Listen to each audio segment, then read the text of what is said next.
Welcome back. This is Diane with Scrupulous Scribbles. I pray that you will be encouraged and stirred up for God's glory. Today we're going to be talking about hospitality. What is the first thing you think of when you hear the word hospitality? Some things that come to mind are inviting people over, a time commitment, a financial commitment, developing friendships, having to clean a house, or even clean up the car before picking people up. The list goes on. Think about what comes to your mind when you think about hospitality.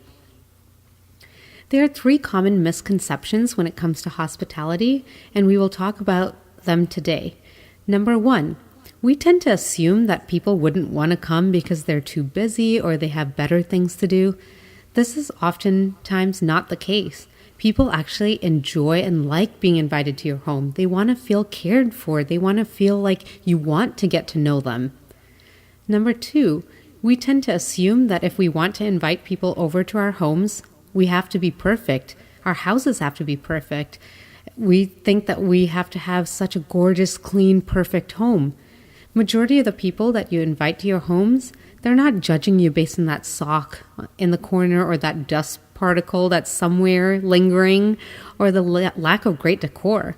In fact, a lot of people are desiring and looking for meaningful friendships, and what better way than inviting them into our homes? Number 3, we tend to assume that if we invite people, we ought to have this large festive with lots of foods and entertainment options. However, let me tell you that a lot of people who come in, they just want to develop that friendship where genuine authenticity is readily available. One of the greatest things that we can practice today in our culture especially is authentic hospitality. Just being yourself, being real, being raw, not forgetting where we're rooted in. We're rooted in Christ. A simple thing that I enjoy doing is having people over for tea.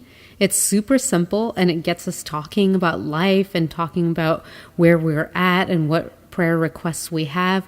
And it's really opened up a lot of conversation and deeper friendships. Did you know that authentic conversations amongst friendships is important, and the willingness to be vulnerable is key to being most effective in nurturing your friendships? Our lives aren't going to be polished perfect, but it's going to be like those diamonds that we find in the mines. You know, when you find diamonds in the mines, they're completely rough, completely jagged edges and all, but it's beautiful.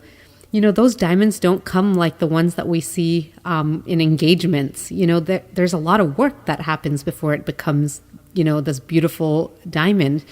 God is still working on us, and we need to know and believe that truth and not be ashamed of it.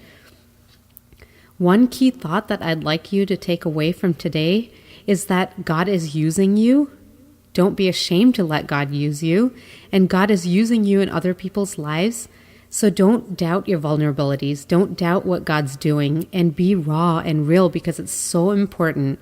And don't forget to keep inviting people into your lives because that is so crucial in building up friendships. Thank you so much for listening, and remember to keep it raw and real. God bless.